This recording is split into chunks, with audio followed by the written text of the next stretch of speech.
नमस्कार, सबैजना सञ्चारमै हुनुहुन्छ होला। म पनि सन्चै छु साथीहरू। आज चाहिँ म मकै जोत्न जान लागेको छु। हाम्रोतिर चाहिँ मकैलाई चाहिँ कमर भएपछि जोत्छ। धेरै जस्तो ठाउँमा चाहिँ दोहोरो मकै गोड्छ। हाम्रो चाहिँ दोहोरो मकै चाहिँ जोत्ने साथीहरू।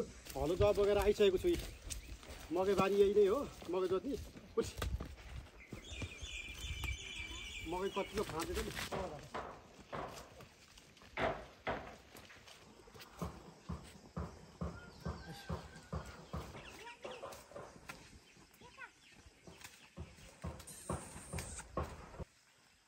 अन्त गोड्छ हाम्रो यहाँ चाहिँ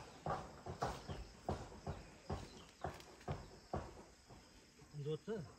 उसले चाहिँ मोलाबाट चाहिँ मकै खान लागिरहेको छ।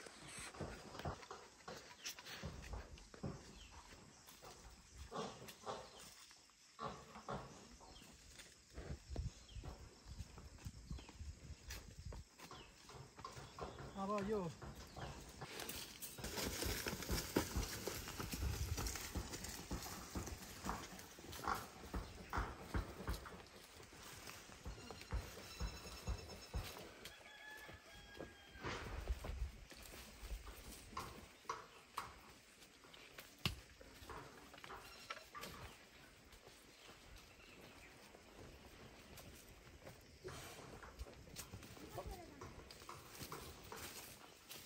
वही अभी नहीं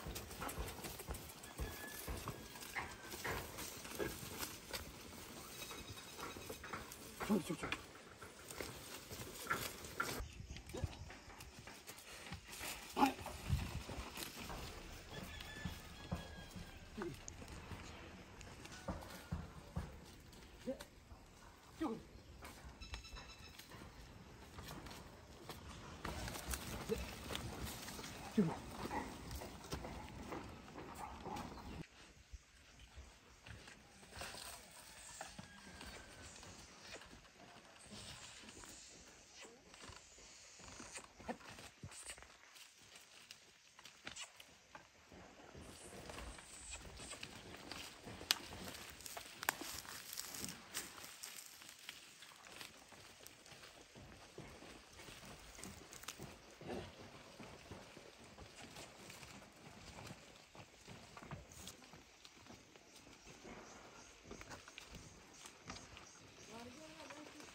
मकै चाहिँ राम्रो हुन्छ पछि।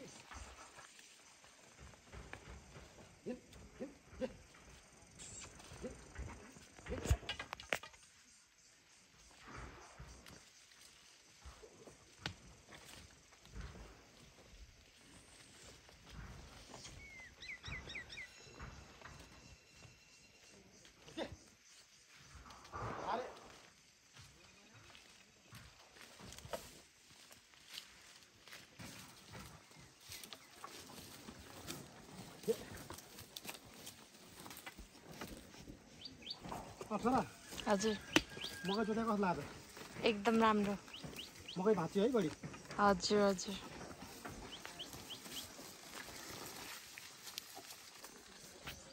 मकै बिगार्छ भने त छैन नि मनमाले। होइन त्यस्तो छैन।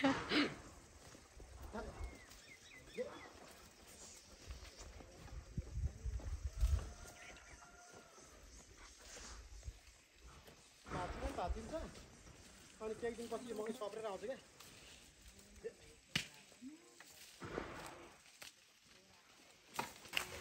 मेसिन लाग्छ क्या नि त पारिदिन्छ हो साथीहरू।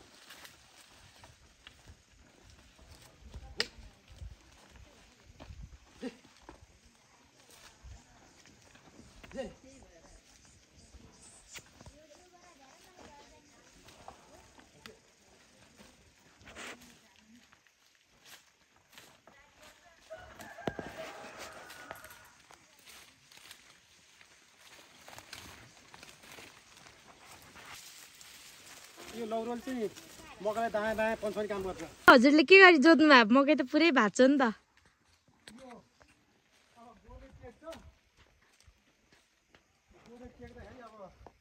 तिम्रो मकै भाँचिहाल्छ। अब यो हलोले नि कहिले कहिले चेप्केर भाँचिन्छ।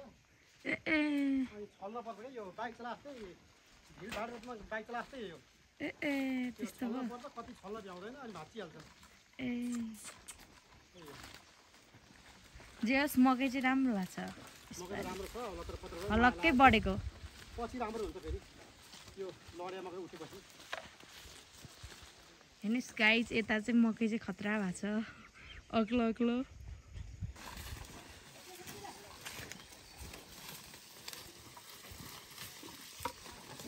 हल्लै नभएको अवस्था छ मकैलाई।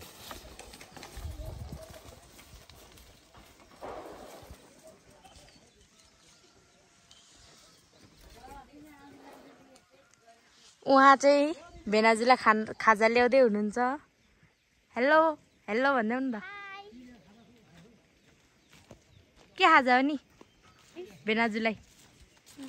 मेवा र अङ्गुर। भेनाजु अब खाजा खान आउनु होला। खाजा आइसक्यो। हेलो हेलो भनिदिनुहोस् आमा। हेलो भनिदिनु। खाना खानुभयो? ए आउनु यहाँ मकै उठाउनलाई। हस् हस् घाम अलि गएपछि आउनु।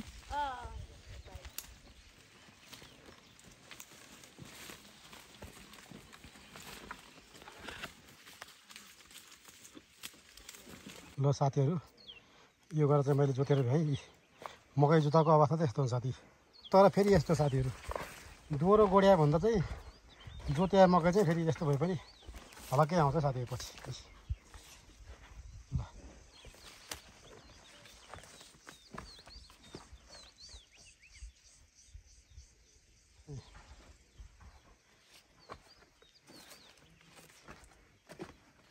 यसरी माडिन्छ नि।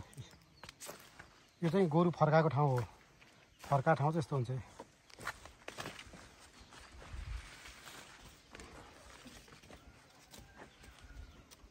अब म माखा लगाएर उकाल्छु।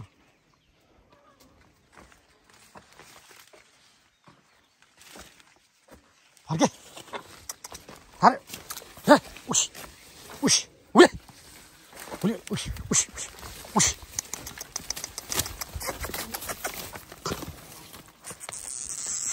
उकालिसकेको छ साथी माथि।